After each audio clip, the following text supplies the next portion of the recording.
y'all, it's Alan. Well met. Today is day 30 of the Community Vlogmas 2019 challenge, and I just added the V back in.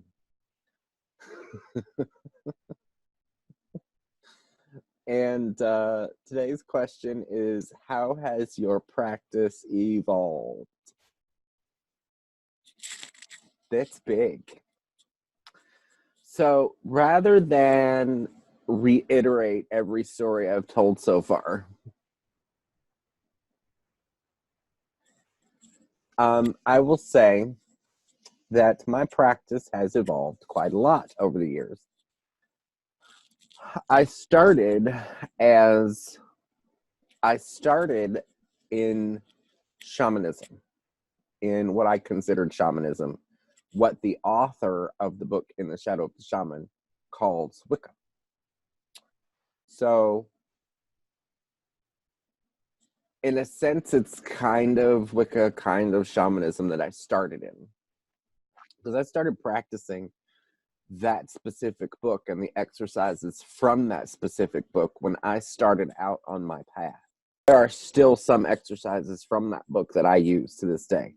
One of them is the totem bonding exercise. I still use that a lot. Well, relatively speaking. That specific book is probably the first influence on my practice and probably the one that got me into Wicca. Before that book was Going Within by Shirley MacLaine, which brought me into crystals and gemstones and chakras and those types of things, and reincarnation, and those types of beliefs. And then my practice came from In the Shadow of the Shaman when I first began. And then I moved into Faecraft when I was initiated at 13 years old.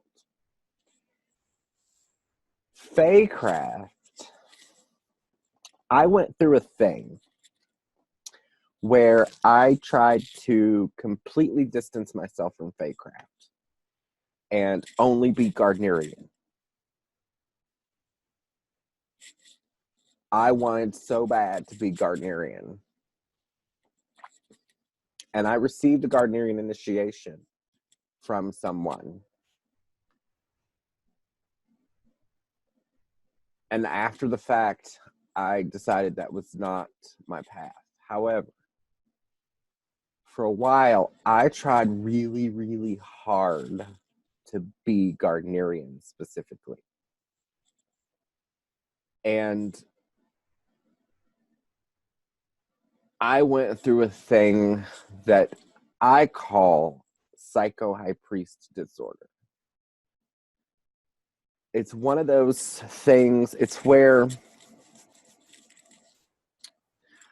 I consider it to be a thing where if the student isn't ready to be initiated or to obtain a specific degree within the craft, and they're not prepared, they haven't already made that shift, I feel like the ritual marker of that transition, before that transition occurs, does a thing. Because the ego is still present in a way that makes the individual kind of psycho. You act like a dictator, every other path is wrong. You basically become a Christian fundamentalist, except you're Gardnerian or whatever tradition. You become a zealot, and it is the only path there is, and every other path is wrong. I call that psycho-high priest disorder, or PHPD for short. And so I went through that. And that was a part of, because I don't think I was completely ready for one of the elevation rituals that took place in Faycraft. I don't think I was completely ready for that at the time, but we did it anyways. I don't think the shift had occurred that was necessary for me to become that degree, to be marked as that degree. And so at the time, I went through a psycho high priest disorder thing. We all know I didn't really want to be a high priest. I reluctantly took the position when my mother coven decided I needed to be high priest because my initiator had retired from the craft, basically. She'd become an elder. She was going to sit back on her haunches and enjoy the rest of her days. She was not futzing with a coven. So that's what happened. And so when I took over that, I think that I was not ready for it. I reluctantly took the position, and I think not being ready for it put me through psycho high priest disorder.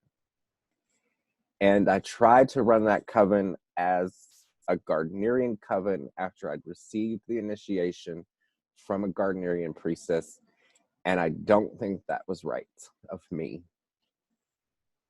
But we did okay. I mean, we practiced for, the few years that we practiced together. But at any rate, so I basically went from book Wicca shamanism, whatever Amber Wolf was teaching, to Faycraft, to no, we got to be Gardnerian. And then after that, I came out of the psycho high priest disorder and went back to practicing Faycraft as I was taught it. And then later, I went through 4 years of Pentecostal charismatic Pentecostal Christianity. When I left Christianity as a result of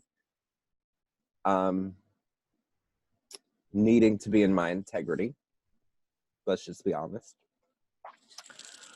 And then met my partner and became much more who I am.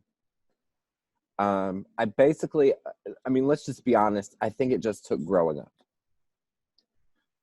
I mean, I was forced to grow up at an early age in order to take care of my mother for health reasons. However, that's a different kind of growing up. I think I had to mature, which is different from growing up. You know what I'm saying? Like, when you grow up early, it's because you need to be a parent for whatever reason. But when you mature, it's different. It's like now you know things. It's like life has taught you things. Like you've embraced the wisdom that is spirit within. And so it's a completely different feeling. And so when you've reached that point and you've, rather than just grown up, you have also matured.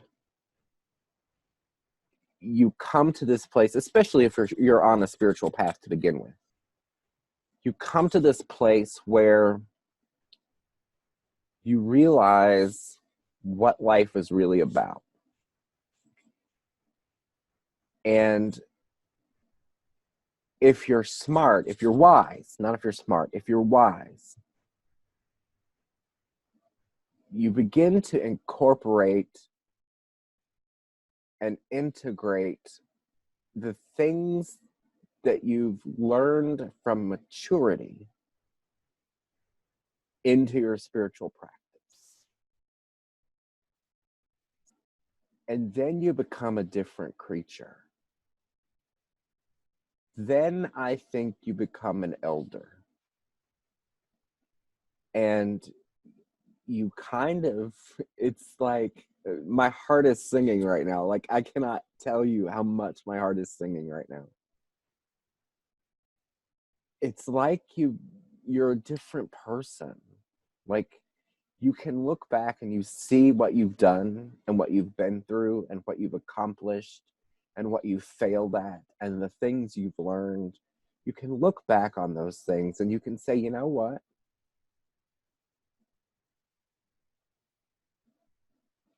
I don't regret any of it because life is just good. Even those things that are experiences that no one wants to have, even those experiences teach you something. Even if you don't consciously articulate the lesson, they teach you something. They don't just teach, they impart something to you. Even if you don't consciously embrace it,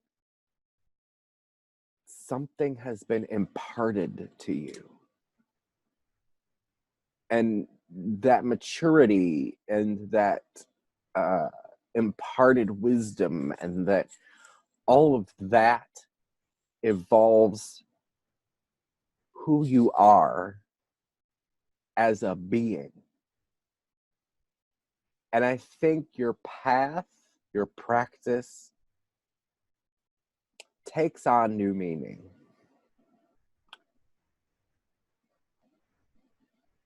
More so as a way of life than a practice. But you can't skip it.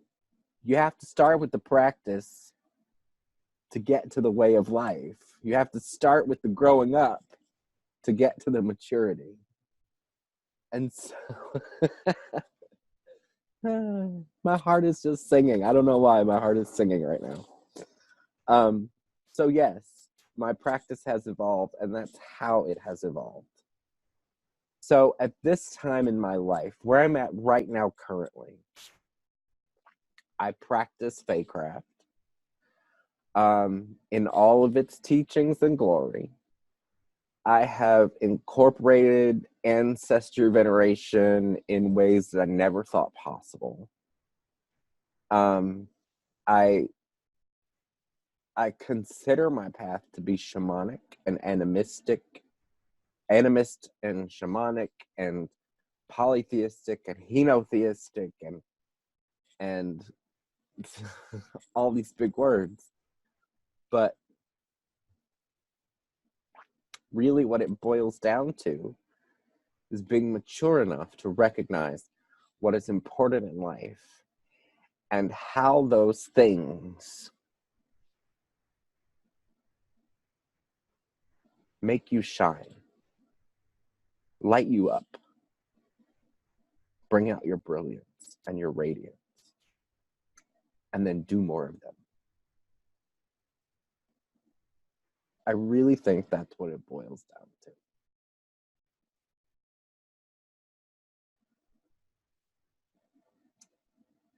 And if I had to, I guess if I had to give up any part of my practice and only do one thing,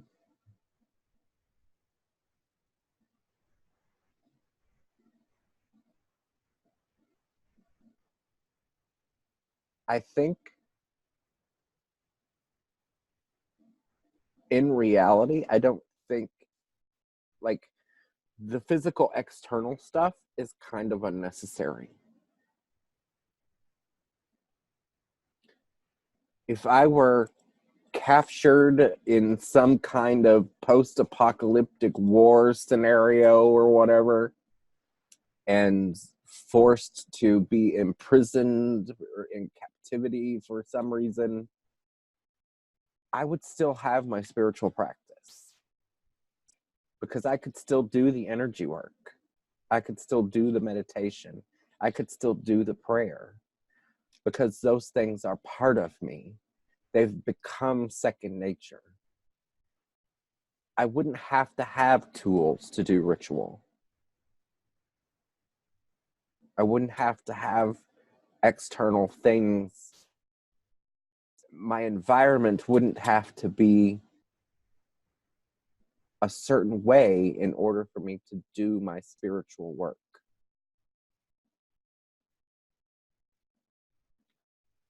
And I think that's what it boils down to, is in any given situation, would you be able to continue your practice and still get meaning out of it without the external stuff?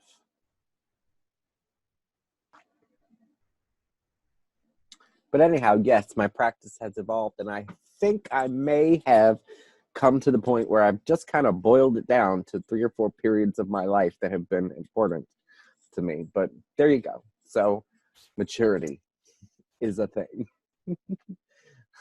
And that's kind of how my practice has evolved.